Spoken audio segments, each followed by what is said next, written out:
심플심리. 안녕하세요. 심플심리입니다. 오랜만에 인사드립니다. 만나서 반갑습니다. 제가 하는 일들 좀 마무리하고 얼른 업로드를 하려고 했는데 이게 한 주, 두 주 미루다 보니까 어느새 6개월이 지났습니다. 성실하지 못한 걸 들켰어요. 네, 성실하지 못한 점 사과드리고 올해는 제가 좀 바지런히 업로드를 해보도록 노력하겠습니다. 오늘은 불안 그리고 걱정에 대한 이야기를 해보려고 하는데요. 사람들이 저한테 바라는 게 있냐라고 물으면 저는 평온해지고 싶어요 라는 얘기를 되게 자주 하거든요. 뭔가 걱정 없고 근심 없고 주어진 것들에 감사하고 심리적으로 좀 동요가 없는 상태가 되는 게 저한테는 그렇게 흔하지가 않아요. 굉장히 드문 일이라서 좀 여유로웠으면 좋겠다 심리적으로 이런 생각들을 자주 하거든요. 물론 제 나이가 한창 일해야 하는 나이대이긴 하지만 이건 저의 약간 타고난 소인과도 관련이 있지 않을까라는 생각을 합니다. 보통 우리가 불안하면 공황장애라든지 사회불안장애라든지 이렇게 불안의 강도가 굉장히 강하고 일상생활하기 어려움이 있다 생각할 정도의 불안들도 있지만 사실 그것보다 경미한 기질불안이라는 것도 있어요. 근데 이 기질불안이라는 거는 말 그대로 되게 예민하고 불안을 쉽게 느끼는 기질을 가진 걸 이야기를 하는 거죠. 이분들의 특징을 조금 살펴보면 우선 불확실한 걸 견디기 되게 어려워해요. 본인이 수행한 것에 대한 결과라든지 어떤 일의 진행 이런 것들이 예상대로 잘 되지 않으면 불안이 엄청 높아지거든요. 그래서 환경이 변화하는 걸 별로 좋아하지 않고, 그러니까 낯선 일 하는 걸 별로 좋아하지 않고, 도전이나 모험이 필요하면 약간 회피적이거나 이제 수동적으로 임하는 면들도 있고, 그래서 익숙하거나 본인이 해봤던 거, 이제 안전한 거, 이런 것들을 선택하려는 경향이 강합니다. 근데 물론 이런 게 좀 장점이 되는 경우들도 있어요. 왜냐하면 불안이 높기 때문에 가능하면 이제 좀 사전에 대비하려고 하고 계획적으로 행동하려고 하고 뭘 해도 실수하지 않으려고 조심스럽고 세심하게 행동을 하는 면도 있어요. 이런 건 되게 좋은 점인데 사실 우리가 살면서 일어나는 일들을 다 예측하고 살 수가 없잖아요. 근데 이런 사람들은 기본적으로 상황을 통제해야 안정감을 느끼다 보니까 결과를 명확하게 알기가 어려우면 과도하게 동요하고 낙관적으로 생각해도 되고 무던하게 기다려도 될 일인데 파국적인 상상을 한다던가 이렇게 부정 왜곡된 방향으로 생각을 한다든지 이제 예측이 자꾸 부정적인 방향으로 가는 거죠. 예기불안이라는 게 이런 개념인데 걱정을 만들어내는 거예요. 예를 들어서 해외여행을 가게 됐다. 그러면 가서 뭐 할까? 이런 거 하면 재밌겠다. 저런 거 하면 재밌겠다. 이런 상상을 하시는 분들이 있는가 하면 혹시 비행기 사고가 나면 어떡하지? 내가 여행을 갔는데 아파서 여행을 망치면 어떡하지? 소매치기를 당하면 어떡하지? 이렇게 많은 걱정들을 하시는 분들이 있어요. 가능성의 측면에서 얘기를 해보면 가능성이 0은 아니죠. 근데 일어날 가능성이 극히 드물거나 극히 적은 일들을 걱정해서 스트레스를 많이 받게 됩니다. 예기불안을 많이 하게 되면. 근데 이게 꼭 어떤 일이나 어떤 사건, 사안에만 해당이 되는 게 아니라 대인관계에서도 마찬가지예요. 기본적으로 불안이 높다라는 건 이렇게 외부 자극에 민감하다는 뜻이거든요. 특히 위협, 아니면 위험 이런 자극들, 이렇게 부정적인 자극들에 대한 민감도가 높기 때문에 새로운 사람들을 만나면 우선 저 사람이 어떤 사람인지 모르니까 경계심이나 이제 긴장감이 먼저 작동을 하게 돼요. 그래서 좀 경직된다던가 주변 사람들의 반응을 좀 예민하게 살핀다든지 그러니까 과도하게 눈치 보거나 좀 주눅든 것 같은 그런 면들도 있어요. 그리고 실수를 하게 되면 거기에 대한 부끄럽고 수치스러운 마음들을 빨리 털지 못하고 막 두고두고 생각한다든지 이런 면들이 있습니다.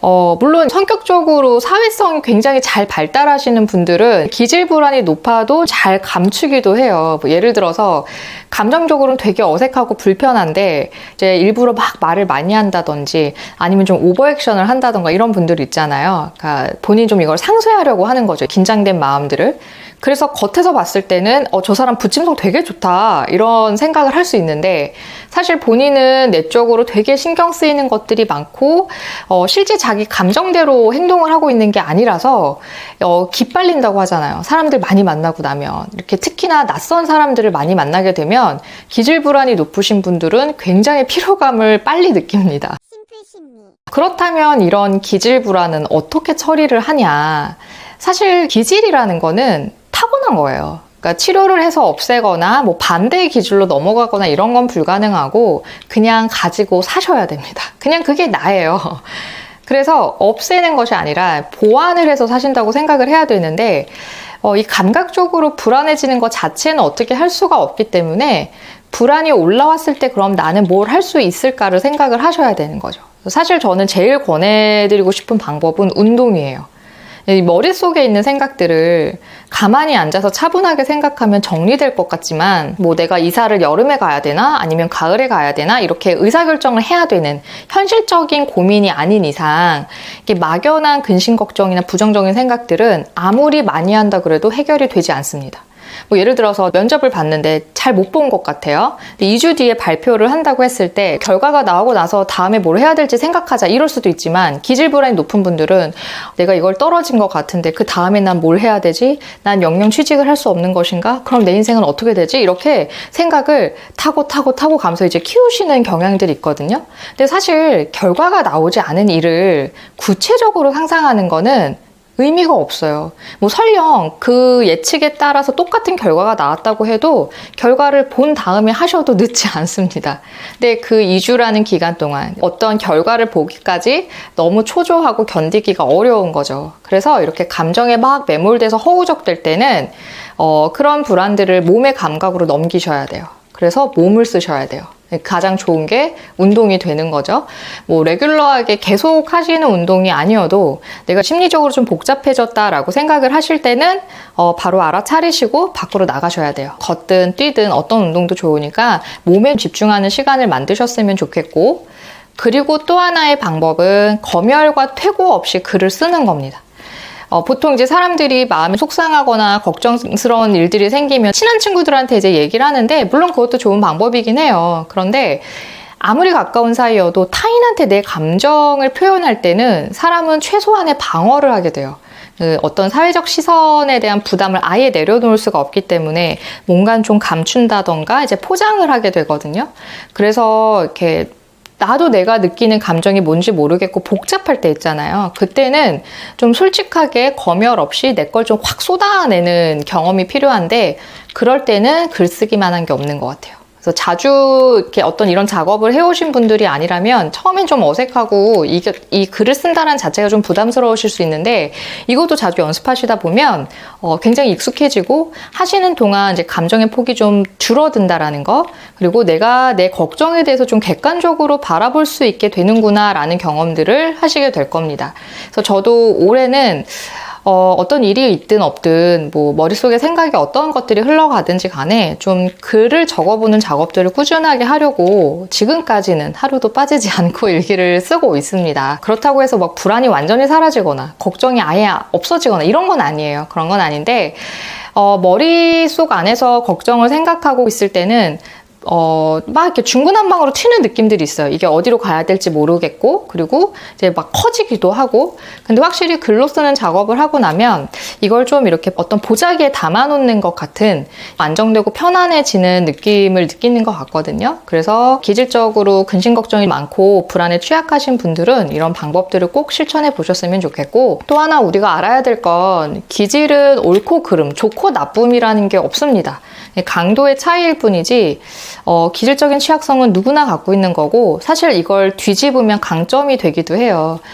아까 앞에서 말씀드렸던 것처럼 예민하고 걱정이 많다는 건 세심하고 신중하는 거랑 같이 가는 특성인 거거든요. 그러니까 이것 따로 저것 따로가 아니라 같이 가지고 있는 거예요. 그래서 기질불안 높으신 분들은 부디 본인이 타고난 이 개성과 색깔을 너무 비난하지 말고 좀 안아주셨으면 좋겠고, 감정과 관계없이 무조건 해야 되는 일상의 루틴을 지켜가는 게 감정적 동요가 심하신 분들한테 안정감을 회복하는 데 도움이 많이 돼요. 그래서 불안하더라도 화가 나더라도 내가 오늘 이걸 하기로 했어 라고 정해놓으신 몇 가지 최소한의 것들이 있다면 그거는 반드시 지키시는 생활을 유지하셨으면 좋겠습니다. 그게 기질적인 취약성을 잡는 데 도움이 많이 될 거예요. 네, 오늘 2025년 돼서 처음으로 준비한 심플심리는 여기까지고요. 올해는 부디 규칙적으로 가능하면 많은 업로드 하도록 노력하겠습니다. 다음 영상에서 만나 뵐게요. 안녕!